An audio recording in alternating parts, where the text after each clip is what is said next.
verdadeiro homem e mulher de Deus. Quem são os verdadeiros seguidores da Palavra de Deus? Quem são aqueles que podem ser chamados de discípulos do Cristo? O verdadeiro homem de Deus tem uma fé inabalável na sua bondade e na sua justiça, mesmo perante todas as injustiças do mundo. Sabe que todas as dores, sofrimentos e desafios da vida são um teste, uma prova de resignação e paciência no amor de Deus. O verdadeiro homem de Deus retribui o mal com o bem, toma a defesa do mais fraco e procura sacrificar os seus interesses para ajudar o seu próximo. Encontra a sua satisfação e sua alegria nos benefícios que espalha, nas lágrimas que enxuga, no consolo que leva aos aflitos. Agora, se o que te move é sempre buscar os seus interesses, cuidar dos teus afazeres, das tuas coisas, da tua casa, ainda é longa a tua jornada de expiações. O verdadeiro homem de Deus respeita as opiniões dos outros, as convicções sinceras daqueles que não pensam e agem como ele. Os que fazem uso de palavras malévolas, ferindo os outros com seu orgulho ou magoando o seu próximo, causando sofrimentos, não merecem clemência do Senhor. O verdadeiro discípulo de Deus não alimenta nem ódio, nem rancor, nem desejo de vingança, pois lembra que receberá o perdão se houveres também perdoado. Conhece as suas imperfeições e trabalha para combatê-las, procurando sempre os seus defeitos e não os do próximo, para poder se melhorar. É sempre tolerante para com as faltas alheias, pois também precisa de perdão pelos seus erros. Atire a primeira pedra aquele que estiver sem pecado. O homem de Deus compreende os direitos do seu irmão e principalmente os seus deveres perante a vida, a família, ao seu próximo e, sobretudo, a Deus. Inscreva-se, curta, compartilhe e comente.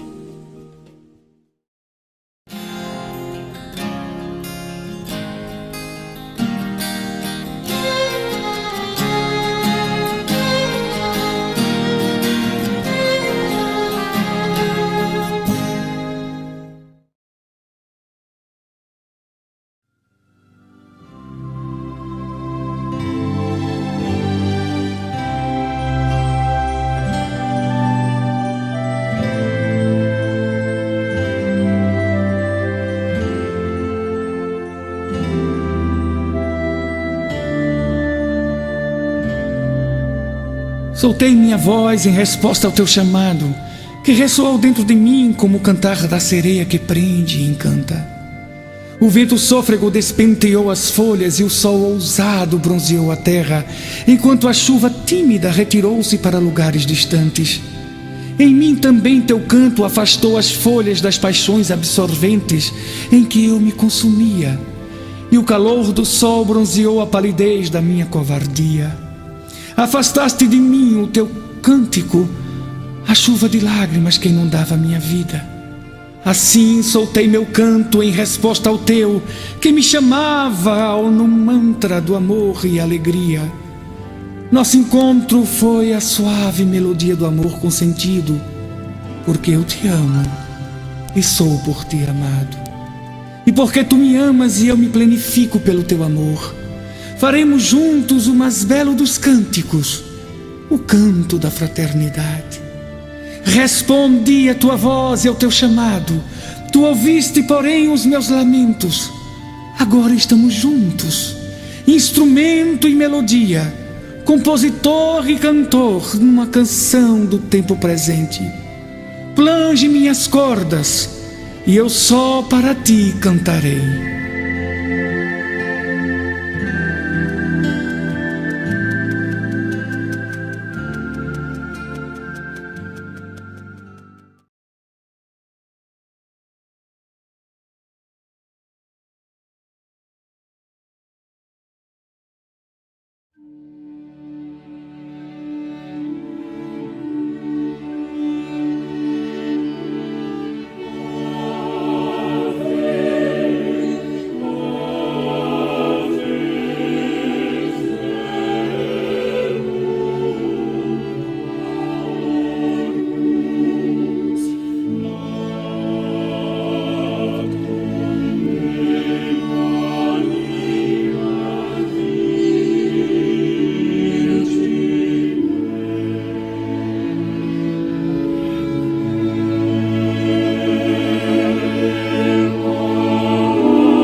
Pão Nosso, ditado pelo Espírito Emmanuel. Psicografia de Francisco Cândido Xavier. Velho argumento. E aduzindo ele isto em sua defesa, disse Festo em alta voz: Estás louco, Paulo? As muitas letras te fazem delirar. Atos 26, 24. É muito comum lançarem aos discípulos do Evangelho a falsa acusação de loucos, que lhes é imputada pelos círculos cientificistas do século. O argumento é velhíssimo por parte de quantos pretendem fugir à verdade, complacentes com os próprios erros.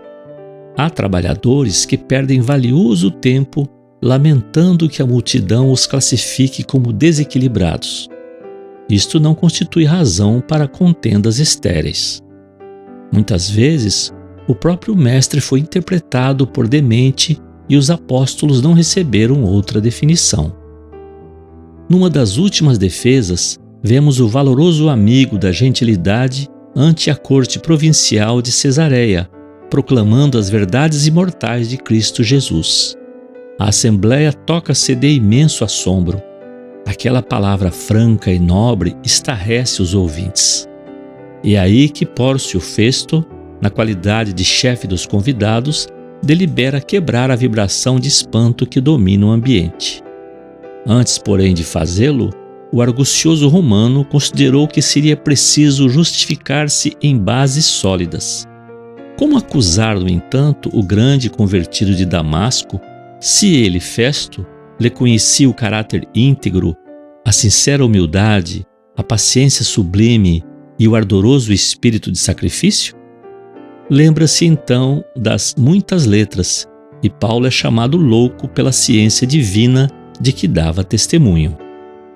Recorda, pois, o abnegado batalhador e não dispenses apreço às falsas considerações de quantos te provoquem ao abandono da verdade.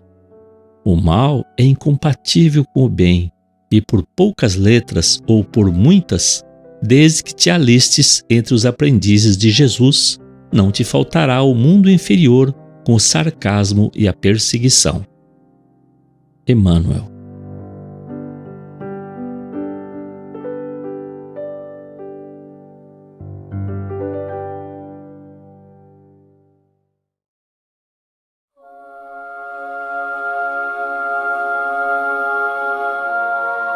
Meus queridos irmãos e irmãs, vamos nesse instante sagrado entrar em sintonia com o mais alto e com a proteção do nosso anjo de guarda e envolvidos no amor de Jesus e na sua paz, possamos receber as suas lições em nossos corações e colocá-las em prática à medida da nossa força, à medida do nosso conhecimento, mas contando acima de tudo com a misericórdia de Deus. E com a oração que Ele nos ensinou, damos por iniciado os nossos estudos da noite de hoje. Nosso Pai, que estás em toda parte, santificado seja o Teu nome no louvor de todas as criaturas. Venha a nós o Teu reino de amor e sabedoria. Seja feita a Tua vontade acima dos nossos desejos, tanto na terra quanto nos círculos espirituais. O pão nosso do corpo e da mente dá-nos hoje. Perdoa as nossas dívidas, ensinando-nos a perdoar nossos devedores com o esquecimento de todo o mal. Não permita que venhamos a cair sob os golpes da tentação de nossa própria inferioridade. Livra-nos do mal que ainda reside em nós mesmos, porque só em Ti brilha a luz eterna do reino e do poder, da glória e da paz, da justiça e do amor para sempre. E que assim seja.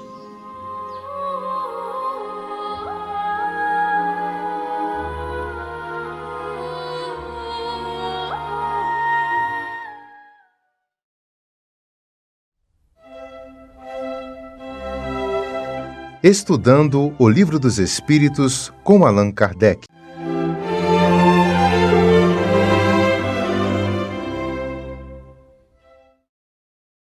meus companheiros de estudo. Gratidão por mais uma vez estarmos aqui refletirmos as palavras de Kardec. O Livro dos Espíritos, a questão que nós vamos ver, está na parte 2ª do capítulo 3, da volta do Espírito, extinta a vida corpórea, a vida espiritual, do mundo dos espíritos ou mundo dos espíritos. E o item que nós vamos estudar, o elemento principal é a separação da alma e do corpo, que tem a seguinte questão, 155. Como se opera a separação da alma e do corpo? Ou seja, quando chega aquele momento final, o momento do desencarne, como que se dá essa separação, esse desligamento entre a alma e o corpo?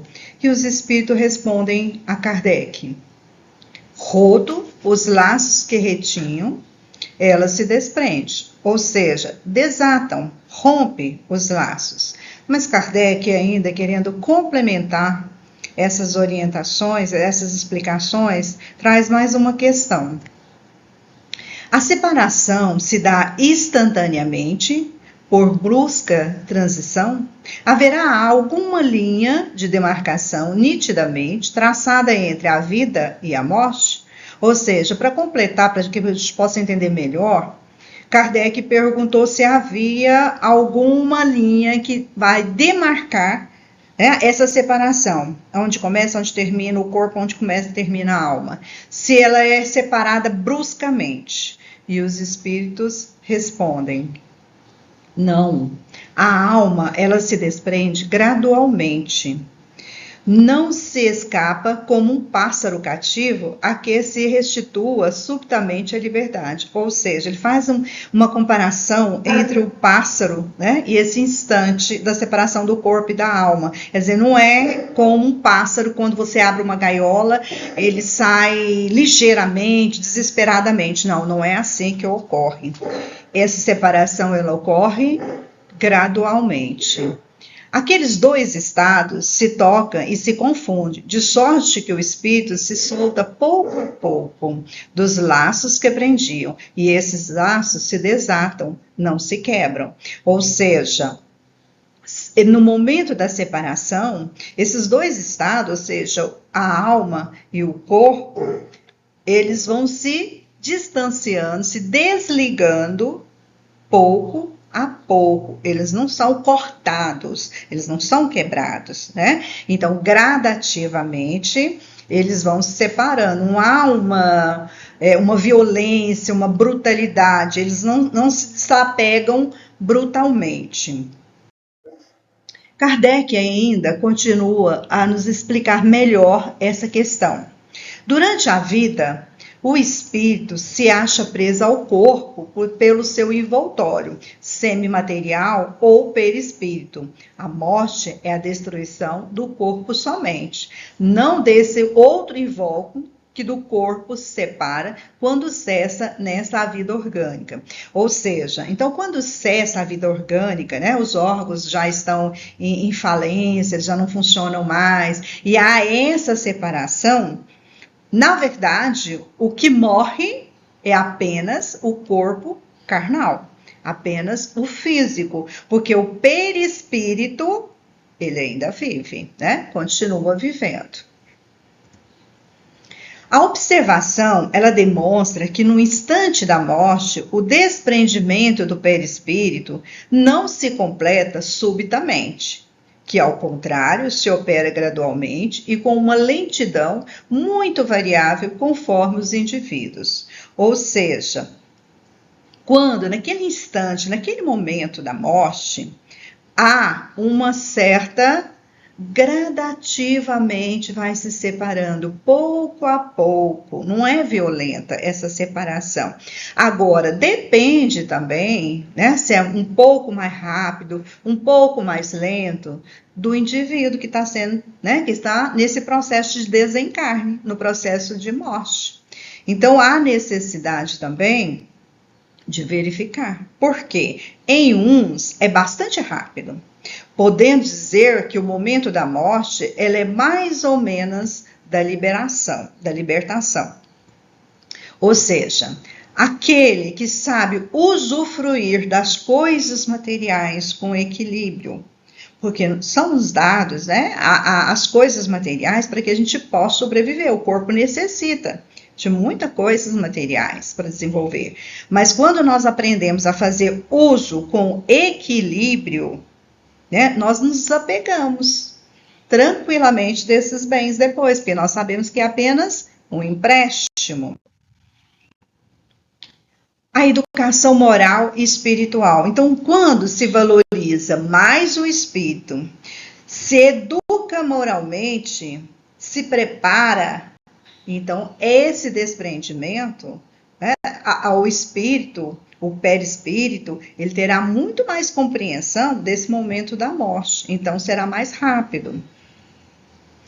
E a fé, né, buscar as questões da fé. Saber, porque muitas das vezes as pessoas ficam preocupadas, mas como é que será que é a morte? Será que eu vou sofrer? Será que eu vou ter dificuldades? Será que eu vou ficar vagando? Então, a gente precisa ter conhecimento, buscar essa educação moral, buscar essa educação espiritual e acreditar. Ter fé, que nessa passagem a gente possa deixar para que a espiritualidade que nos acompanhe, porque nós nunca estamos sozinhos. E não seria diferente nesse momento, né, de separação do corpo com o perispírito, né, com o próprio espírito. Eles também estão ali para nos ajudar. Mas quando esse desprendimento, ele é mais rápido, ele é mais fácil, ele é mais tranquilo, há uma quantidade menor de espírito fazendo esse trabalho. Agora, quando não se tem toda essa preparação, então exige toda uma preparação, existe toda a necessidade de vários espíritos envolvidos para que possa ter sucesso nessa passagem. E a caridade.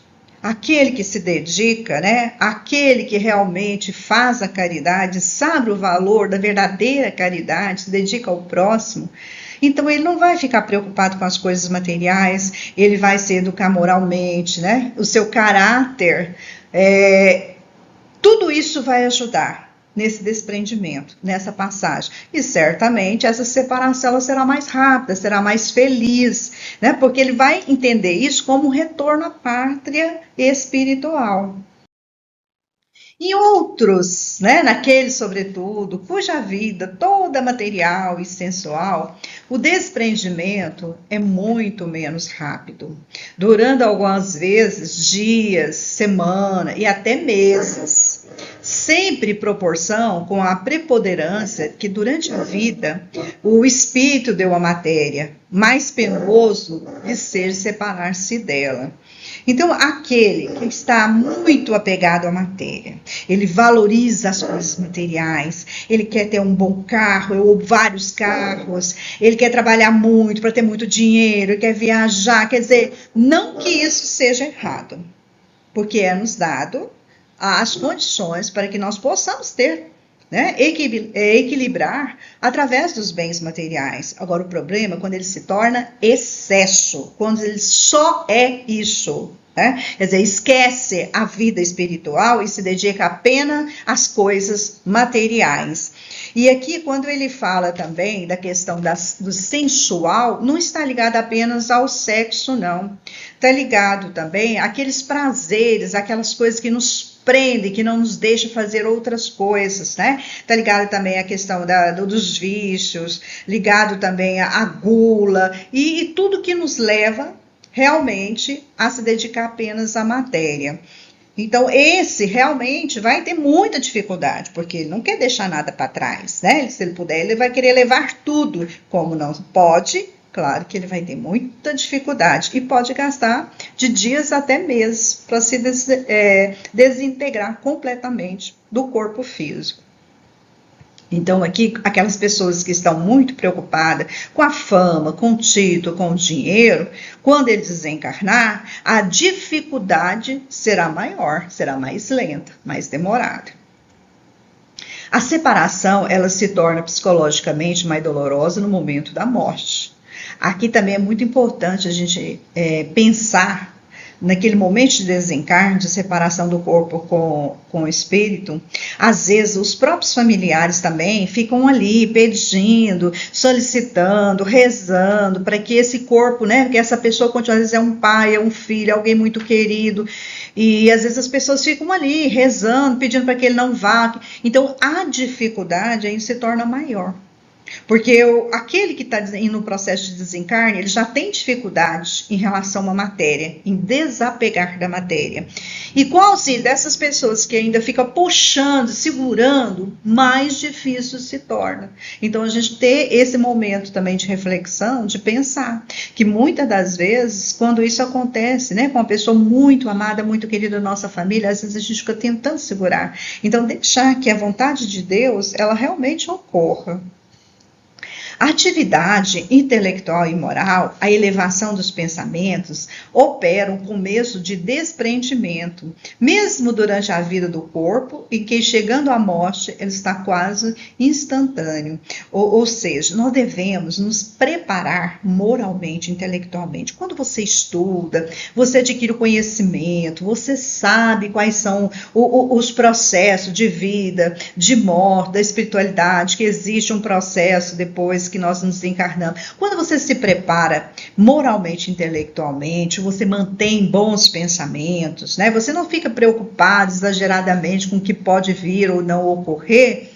Então, é mais fácil esse desprendimento. Então, é necessário, aqui eles chamam muito atenção para isso, para que possamos desenvolver o intelecto, né? Buscar, dentro do processo cognitivo, nos desenvolver, conhecer, estudar, e seguir o caminho da moral, procurar termos, né, procedimento, a nossa conduta, para que ela seja realmente dentro dos ensinamentos do Mestre Jesus, dentro do amor, da justiça, da caridade, da simplicidade, da generosidade, tudo aquilo que ele nos ensinou. Porque assim, no momento da separação entre o corpo e o espírito, ele vai ser mais instantâneo. Ele não vai ter tanta dificuldade, porque vai ser algo natural. Em certos indivíduos, às vezes, é muito penosa, porquanto o espírito ele pode experimentar horror da decomposição. Verifica-se com alguns suicidas. Quer dizer, essas pessoas que são muito presas a matérias, né, preocupadas com um título, com fama, com coisas materiais, quando ele está nesse processo de separação, desencarne, ele fica ali junto do corpo, segurando, porque ele fica imaginando, ele sofre mais. É penoso para ele, porque ele fica imaginando quem vai ficar com o carro dele, a família dele, a casa dele. Então, assim, aquela preocupação excessiva, aquele sofrimento, porque ele está muito preso às coisas que ele vai deixar aqui nesse plano. E tem também os casos que a gente não pode deixar de citar aqui, que é uma das grandes preocupações, principalmente agora depois da pandemia, que é a questão dos suicídios. No Brasil, o suicídio entre jovens é a segunda causa de morte. Por isso que nós temos aí um mês todo dedicado, que não deveria ser só um mês, mas um ano inteiro a gente falar sobre essa questão dos suicídios, né? Porque os nossos jovens, muitas das vezes, até mesmo presos às coisas materiais ou por falta de conhecimentos doutrinários, fica perdido, e muitas das vezes eles recorrem ao suicídio. Então, esses espíritos, eles vão sofrer muito, né? A dificuldade vai ser maior ainda, porque ele tinha um espaço enorme a ser cumprido, uma aprendizagem, né, o desenvolvimento intelectual, moral, e, no entanto, esse processo ele foi diminuído, ele foi recortado. Então, o sofrimento para esses suicidas, e tantos outros casos também, que estão mais ou menos, né, nessa etapa, né, de desespero, de dificuldade, de desconforto na hora do desencarne, em que a gente deve dar uma atenção maior. E hoje uma das causas do suicídio também é o bullying. Nas escolas, isso foi velado durante muito tempo, e hoje a gente não pode ignorar. Então a gente tem que tomar muito cuidado com os nossos jovens, para que não chegue nessa etapa do suicídio. Allan Kardec, no Céu e Inferno, ele destaca que a causa principal da maior ou menor facilidade do desprendimento é o estado moral da alma. Ou seja, a questão principal que nós temos, né, que observar nessa questão é a questão da moralidade, o comportamento, o costume, o jeito da pessoa levar a vida. É isso que vai dar o grau maior ou menor, fácil ou mais lento, essa separação do corpo. Miramês, ele destaca que não existe violência quando o espírito ele abandona o corpo. Esse desligamento ele é gradativo, resplandecendo a harmonia pura do universo de Deus. Não há casos que modifiquem essa ordem. Nesse caso, a gente pode perceber que as leis naturais, né? Qual é o nosso processo? É nascer, é crescer, é viver e morrer. Então, morrer faz parte do processo natural do universo, da vida, faz parte das leis universais. Mas existem casos que acabam fugindo dessa lógica, né? O espírito, quando ele é materialista, ignorante, ele fica ali, junto do corpo. E o seu afastamento, ele vai ser feito lentamente, gradativamente, porque enquanto ele estiver alimentando essas ideias de posse, de medo, de orgulho, de egoísmo, ele ainda vai ter dificuldade. Aí esse processo que poderia ser natural, ele passa a ser lentamente, até ele se desligar dessas coisas materiais, desses sentimentos ruins, mudar a vibração, mudar seu pensamento e pedir por ajuda. Então, para a gente poder entender melhor a vida dentro da vida humana, né? A vida divina dentro da vida humana, nós poderemos passar a meditar a vida espiritual. Quando a gente fala meditar, significa estudar, a leitura, ouvir música, tudo que vai elevar o nosso pensamento. Então, se nós estamos naquele momento, né, um ente querido que está no processo de separação entre o corpo e a alma, o que a gente pode fazer? Estuda, melhora, tem bons pensamentos, né? Porque isso também vai poder ajudar essas pessoas. E nós nos estamos nos preparando para quando chegar a nossa vez, também passar por esse processo de forma tranquila. Aprender a orar todos os dias. Nós já vimos que ao levantar, ao deitar, né, a todo momento, quando eu estou fazendo alguma atividade doméstica, um lazer, alguma coisa, há possibilidade da gente agradecer, da gente orar, de pedir por aquelas pessoas que estão passando por esse processo, ou pedir para nós nos preparar para quando chegar a nossa hora, a gente ter condições e merecimento. Então, a oração, porque a oração, ela é a energia poderosa que pode iluminar os nossos caminhos. Então, se nós estamos nesse momento difícil, a nossa luz vai ser dirigida pela oração. E também buscar a renovação dos nossos sentimentos. Quando nós buscamos a reforma íntima, mudamos nossa maneira de ser, nosso comportamento, nós temos pensamentos bons, os nossos sentimentos são os melhores, de amor, de caridade, de bondade, de honestidade, de justiça, com certeza a nossa preparação ela já está sendo feita para que possamos ter um momento feliz. Bom, eu espero que essas palavras tenham ajudado, pelo menos no momento da reflexão, mas que nós possamos continuar estudando cada vez mais, nos preparar cada vez mais. E que Jesus nos abençoe hoje e sempre. Obrigada. Acompanhe agora mais um tema doutrinário do Evangelho de Jesus.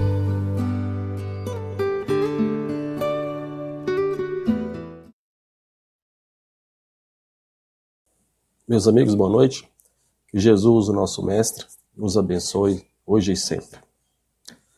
O tema do Evangelho dessa noite, capítulo 24, a coragem da fé, esse tema nos chama à reflexão da coragem para o exercício daquilo que nós temos aprendido. Coragem, num sentido até complexo, eu diria, de se entender. Porque o que seria coragem para o exercício, por exemplo, da nossa religião?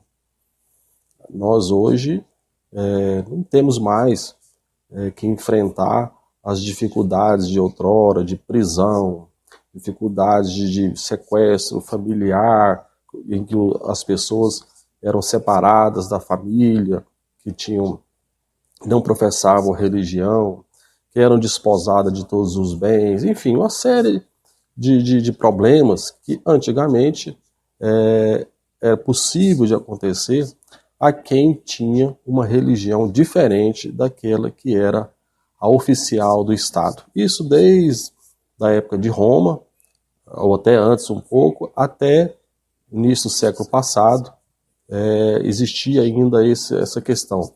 Aquela pessoa que estava em desacordo com a fé oficial, essa pessoa era perseguida. Felizmente, os tempos mudaram e hoje não existe mais. Mas no que cabe a nós o exercício dessa coragem da fé? Onde que nós temos que refletir sobre esse assunto? E pensando sobre isso, eu me lembro de um mito da mitologia grega, uma passagem mítica da mitologia grega, o mito de Teseu, em que Teseu, a história dele é a seguinte. Um rei de Creta, ele passava por uma cidade, né? E ele se encontrou com uma jovem lá, passaram uma noite juntos e ela se engravidou. Essa mesma noite, essa mesma jovem, ela foi seduzida pelo deus Poseidon. Então, Teseu, na realidade, é filho de Poseidon, mas foi assumido, vamos dizer assim, pelo rei que esteve com a moça. E aí, muito bem, ela engravidou, deu à luz, aí quando deu à luz, veio as questões de praxe. Ela falou, e aí? Você vai assumir a criança? Você vai pagar a pensão? Você vai resolver o assunto? Como é que é? Como é que a gente fica agora? Vamos dizer assim, ela deu aquele enquadro nele, como se fosse os dias de hoje. E aí ele fez a seguinte proposição para ela, olha, faz o seguinte, eu não posso levar essa criança comigo lá de volta ao reino, porque eu não sou muito bem quisto, tem muitas pessoas disputando o meu tronado, com certeza, sabendo que ele é meu herdeiro, ele será assassinado rapidinho. Então faz o seguinte, deixa ele aqui com você cria, educa ele, e quando chegar o momento, você manda ele lá me procurar na cidade, E assim ela fez. Aí ele falou, olha, para identificar, então para eu saber que é ele, eu vou deixar aqui as minhas sandálias e a minha espada. Vou deixar debaixo dessa pedra aqui, uma pedra enorme, muito grande, Então, quando ele for capaz, de chegar o momento, ele tem que ser capaz de levantar a pedra, tirar a pedra de cima, para pegar esses pertences que são meus, e ele vai passar a usar, e ele usando, eu vou reconhecê-lo lá. E ela concordou, e assim foi feito. Ele deixou lá as sandálias e a espada, seguiu a sua jornada, voltou lá para o seu reinado. E ele cresceu, Teseu cresceu, Ele foi uma criança, sempre muito forte, porque era filho de um deus, de uma força física muito grande, e tal. E quando ele chegou na juventude, chegou aquelas questões clássicas, quem é meu pai, onde está meu pai, e aí ela contou a história para ele, falou, olha, seu pai é o rei fulano de tal, ele esteve aqui, e nós combinamos isso, que quando você crescesse, você chegasse à condição de tirar a pedra, aquela pedra ali enorme, você ia pegar as sandálias e a espada dele e ia seguir. E ele assim fez. Levantou, chegou o momento que ele levantou a pedra e pegou as sandálias e espada do pai, para poder procurá-lo. Primeiro, já simbolizando, toda essa história são símbolos, evidentemente. As sandálias do pai significam, o que significa sandália? As marcas que nós deixamos no mundo. Então ele precisava calçar ali as sandálias do Pai, as sandálias aquilo que as marcas que ele irá deixar no mundo.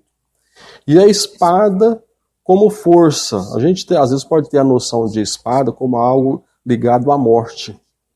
Não, mas algo como ligado a um combate de ideias, um combate interior. Como o próprio Cristo coloca, eu não vim trazer a paz, mas a espada. Ou seja, eu vim sacudir, eu vim trazer uma transformação. A paz, a espada teria esse significado de transformação, de mudança, né? De força de transformação.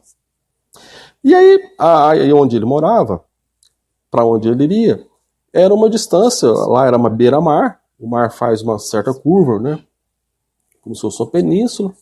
E aí a mãe dele fala, você pode ir de barco, que é perto. Se você for de barco, é pertinho. Porque se você for por terra, você vai ter que dar uma volta enorme. E também a estrada é muito perigosa, é muito cheia de assaltantes, de monstros, de perseguições. Você vai ter muita dificuldade se você for por chão, andando. Melhor você ir no mar, pega um barco aqui e vai. Mas ele era jovem. O que ele escolheu? Ele obedeceu à mãe?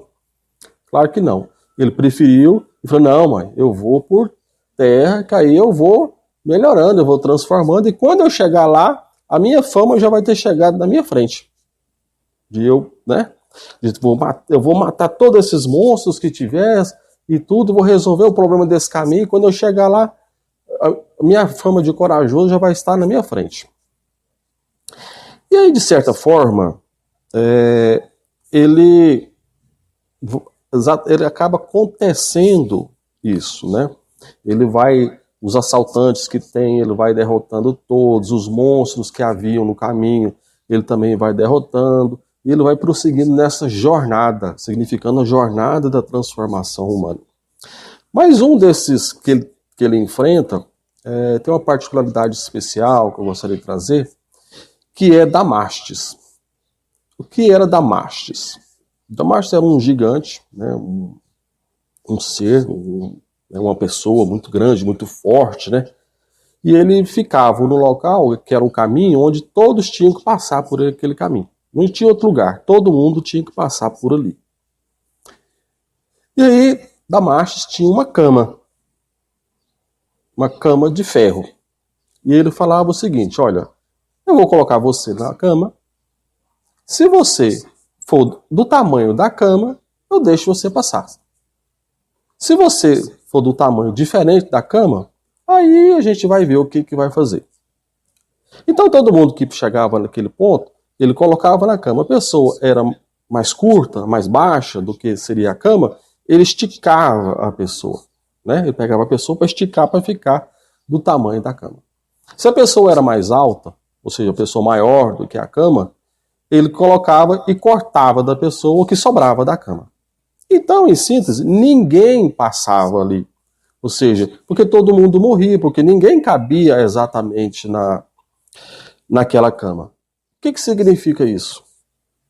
Que, às vezes, um gigante, um monstro, ele coloca uma posição em que as pessoas têm que se adequar àquela posição. E o grande chamamento aí é que, às vezes, esse monstro, esse gigante, pode ser nós mesmos. Ou seja, nós colocamos a nossa ideia, nós colocamos a nossa medida das coisas, o nosso pensamento, e todo mundo precisa se adequar ao nosso pensamento. Especialmente, muito especialmente, ao pensamento religioso, à prática religiosa. Então, se a pessoa é diferente daquilo, é diferente da nossa cama, ela precisa ser ajustada à nossa cama. E com isso, nós nos tornamos verdadeiros monstros do caminho. É simbólico no sentido de imaginar isso, que há quem pense que todos têm que ser como lhe quer. Bom, e como que Teseu mata Damastes? Justamente com a própria cama. Ele deita Damastes na própria cama, e ele, evidentemente, nem ele cabia na cama dele, ele sobra da cama. E o que ele sobra, Teseu corta a cabeça e as pernas dele. Ou seja, isso simboliza que nós exigimos dos outros, às vezes, condutas, comportamentos, ideais, maneiras de ser e tal, que nem nós mesmos seguimos.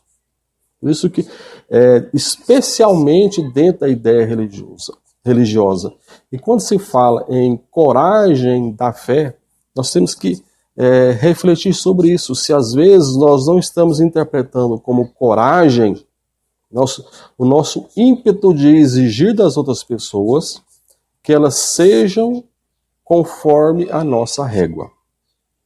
É preciso separar as coisas. Bom, muito bem, Teseu, eles prosseguem a viagem, assim acontece, quando ele chega na cidade, né, a fama dele já chegou na frente dele, como ele tinha eliminado vários perigos da estrada, e o pai dele o reconhece. Muito bem, então tá tudo bem, né? Só que quando ele chega, ele encontra uma situação em que a cidade ela era obrigada a pagar anualmente um tributo, porque ela havia entrado em guerra e perdeu a guerra. E como ela perdera a guerra, ela era obrigada a pagar um tributo. E que tributo era esse? Todo ano a cidade tinha que entregar os 7 mais belos jovens homens e os 7 mais belas jovens mulheres para serem devorados, para serem comidos pelo Minotauro. Ou seja, a cidade tinha que entregar todo ano a sua esperança, ou seja, aquilo que ela tinha de melhor para o futuro, simbolicamente falando, ela tinha que entregar para o Minotauro. E quem que era o Minotauro? O Minotauro, dentro da simbologia, dentro da mitologia grega, ele é um homem, metade touro, né?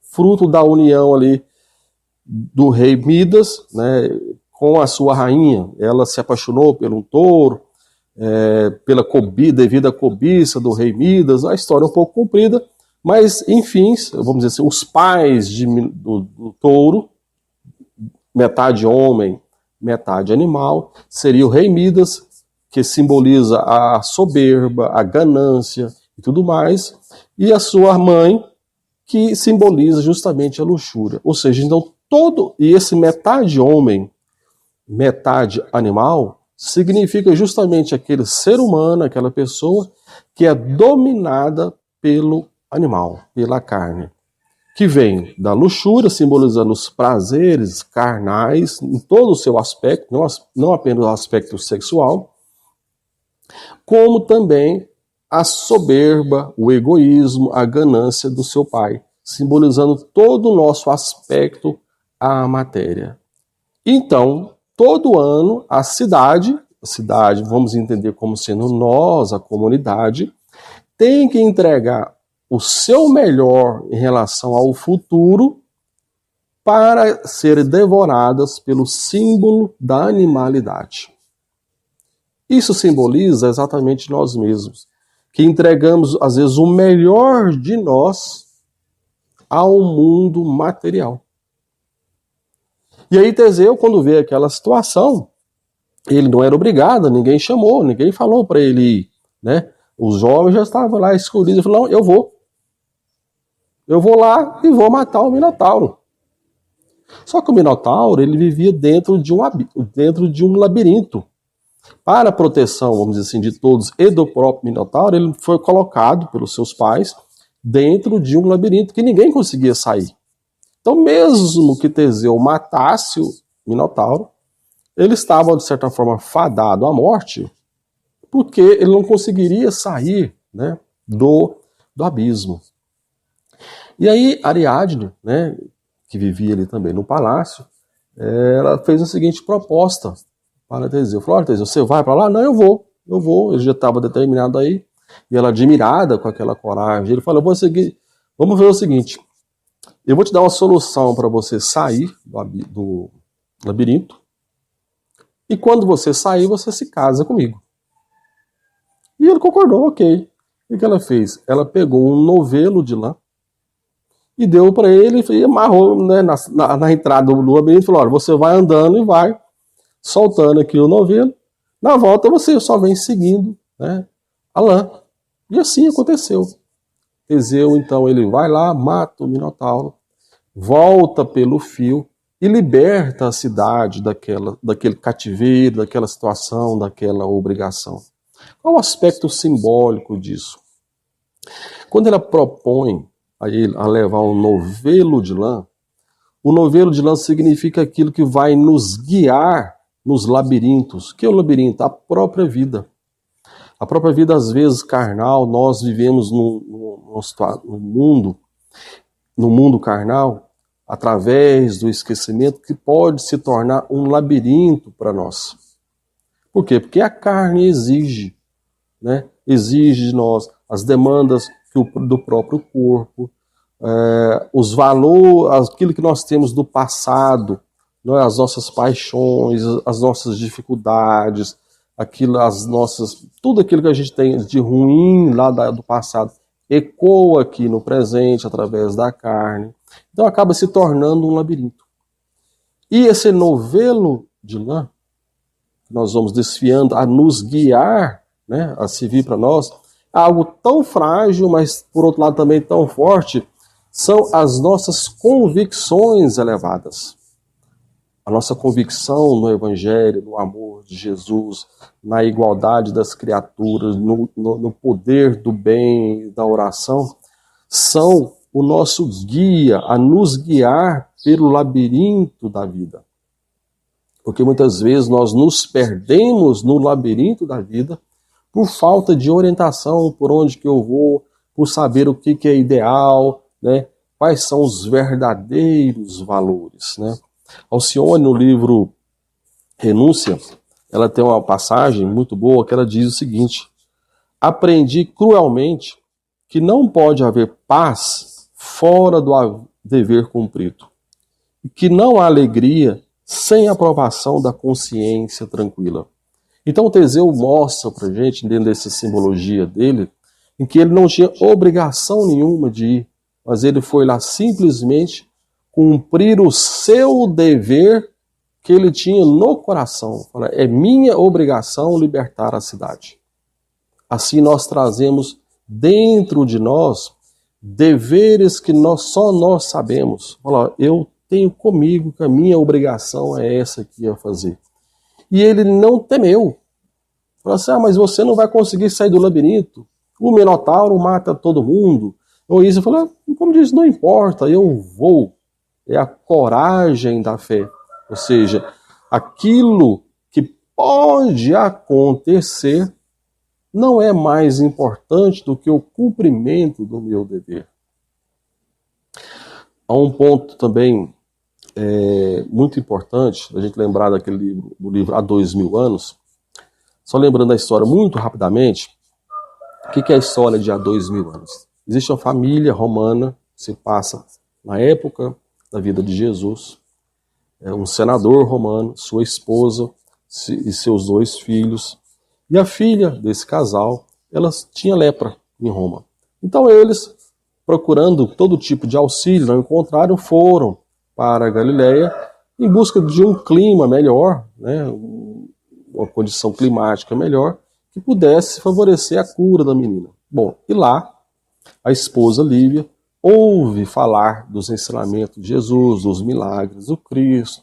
A sua escrava Ana comenta com ela todos os milagres que Jesus fala, e ela praticamente implora ali ao seu marido, ao senador, fala, olha, procure Jesus, peça para ele curar a nossa filha. Mas ele fala, mas eu sou um senador de Roma, como que eu vou procurar um Zé Ninguém aqui? Olha a minha posição social. Só que num dia, a pequena Flávia, a menina, ela já estava assim, praticamente à beira da morte, ela já estava muito ruim, respirando com muita dificuldade e tal. E mais uma vez a sua esposa Lívia insiste com ele, fala, procure o profeta de Nazaré, ou seja, procure Jesus, porque ele é a última esperança que nós temos. E ele um tanto reticente, né? Porque, Senhor, eu sou um homem de posição, como é que eu vou? Mas a situação era tão dramática, né?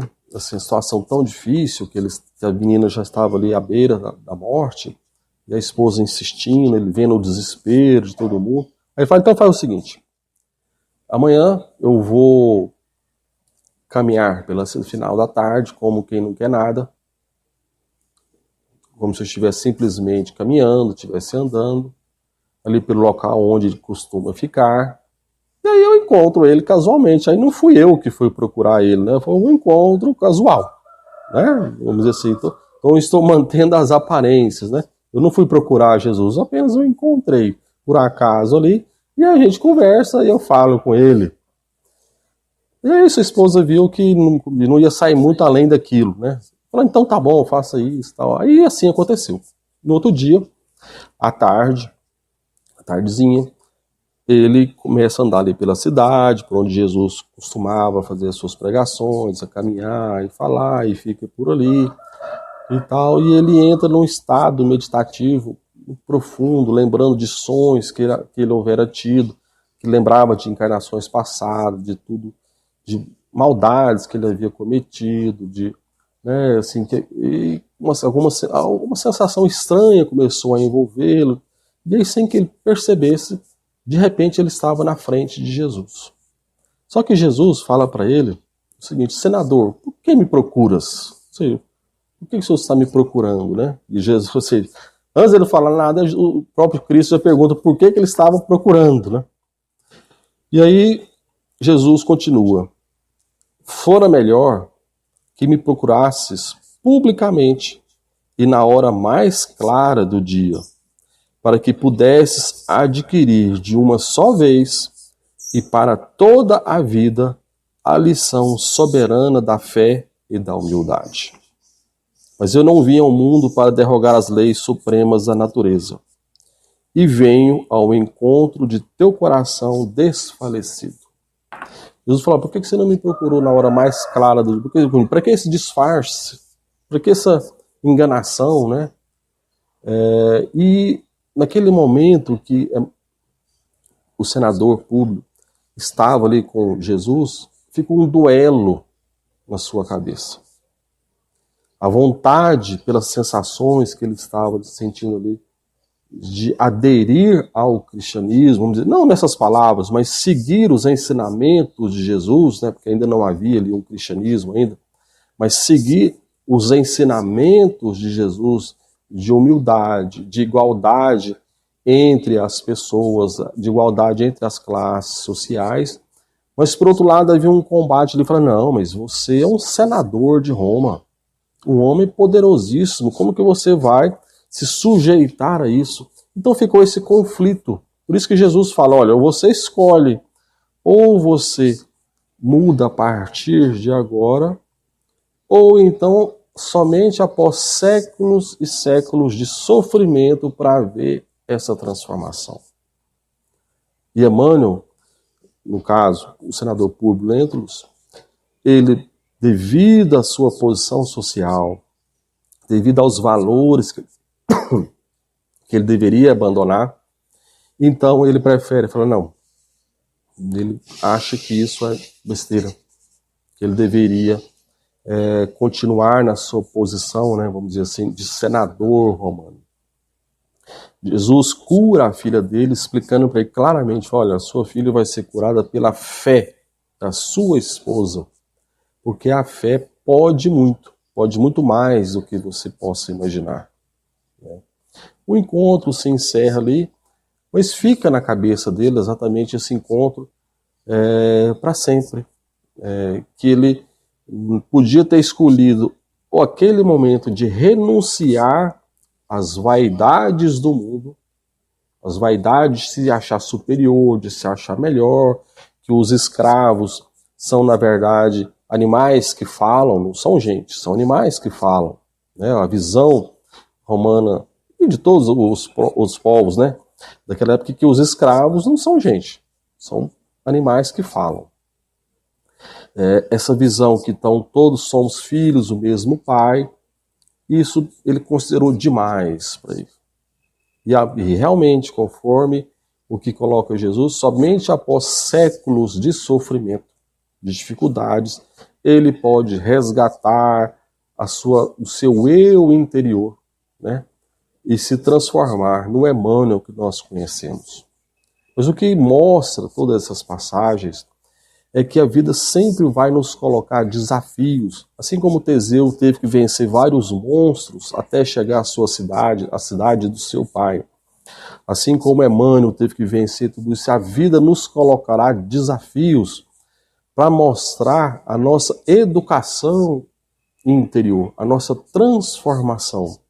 A jornada do herói, a jornada, por exemplo, de um Teseu, de qualquer herói, de um Emmanuel, é a transformação do eu material no eu espiritual. O problema é que o eu material ele é seduzido pelo mundo. Nós somos seduzidos por damastes do mundo em que nós temos que agradar as pessoas ou que as pessoas têm que nos agradar. No sentido assim, as pessoas têm que ser como eu quero que elas sejam. E nós também, às vezes, temos dificuldade em colocar a nossa posição no mundo sem magoar as outras pessoas. É isso que o Evangelho está nos convidando, né? Então, que durante os desafios da vida, que nós vamos ter vários, os desafios vêm na forma de doenças graves, que vêm na forma da perda de um ente querido, das dores, da dificuldade financeira, das dificuldades de convivência com determinadas pessoas. Enfim, nós vamos ser desafiados de várias formas na nossa vida. Mas que todos esses desafios, a gente tenha o ensinamento que Jesus passou a Lívia, esposa do senador Lívio. Olha, tudo suporte, tudo passe, porque eu vou aceitar, ele coloca nessa simbologia, né? Eu vou aceitar o seu sacrifício para que você, aceitar o seu sacrifício agora, para que você futuramente viva no meu reino. Ou seja, como Alcione colocou, né? O nosso dever bem cumprido é a garantia da nossa paz interior. Então saibamos nós passarmos as nossas dificuldades, as nossas provações, colocando nessas palavras, da nossa vida, sabendo que a nossa fé é o nosso fio de lã que nos guia nos labirintos da vida. Porque como Paulo coloca na Epístola aos Romanos, né, ele tem uma passagem belíssima que ele coloca da seguinte forma: quem nos separará do amor de Cristo? A tribulação? Ou a angústia? Ou a perseguição? Ou a fome? Ou a nudez? Ou o perigo? Ou a espada? Como está escrito: por amor a ti, somos entregues à morte todo dia. Somos reputados como ovelhas ao matadouro. Mas em todas estas coisas, somos mais do que vencedores, por aquele que nos amou. Porque estou certo de que nem a morte, nem a vida, nem os anjos, nem os principados, nem as potestades, nem o presente, nem o porvir, nem a altura, nem a profundidade, nem alguma outra criatura nos poderá separar do amor de Deus que está em Cristo Jesus, nosso Senhor. Então, em todas e quaisquer dificuldades da nossa vida, temos certeza que Jesus está ao nosso lado. Que o Senhor nos abençoe, hoje e sempre. Muito obrigado.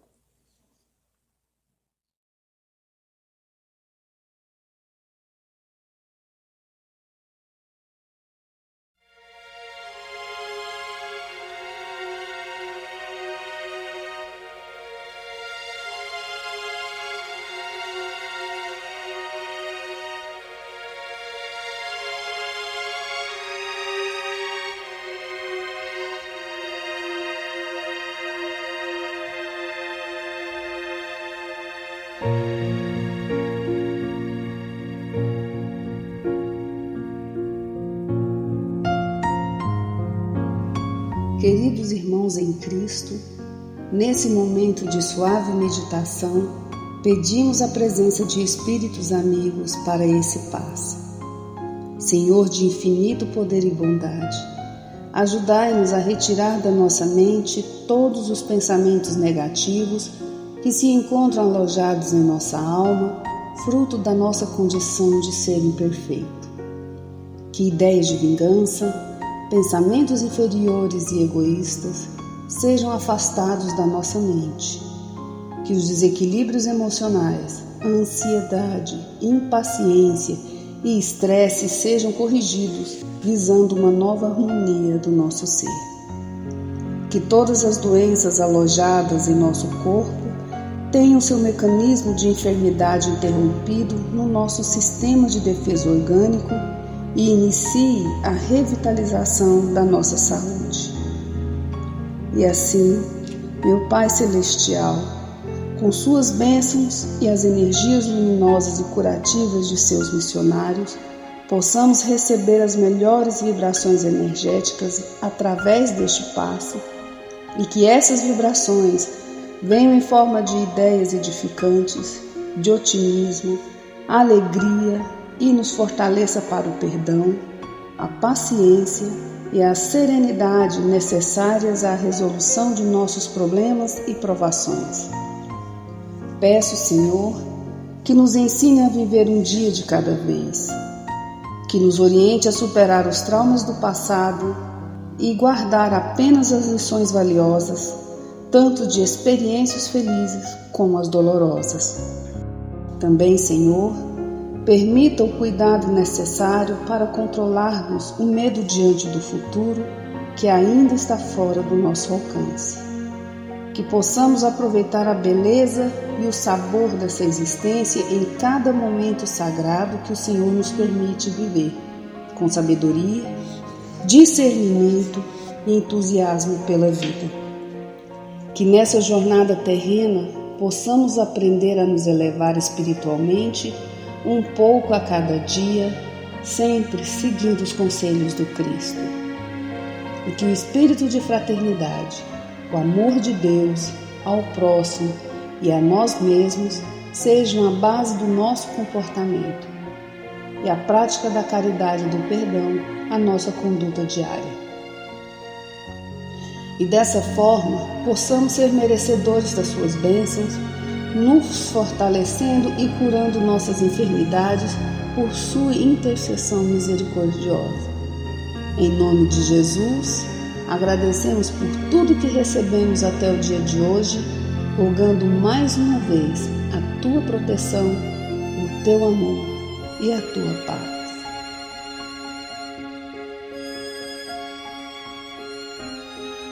E continuando nessa vibração de amor, nós agradecemos aos bons espíritos que se dignaram de comunicar-se conosco e lhes rogamos que nos ajude a pôr em prática as instruções que nos deram e façam que ao sair daqui, cada um de nós se sinta fortalecido para a prática do bem e do amor ao próximo. Também desejamos que as suas instruções aproveitem aos espíritos sofredores, ignorantes ou viciosos, que tenham participado da nossa reunião e para os quais imploramos a misericórdia de Deus. Que assim seja.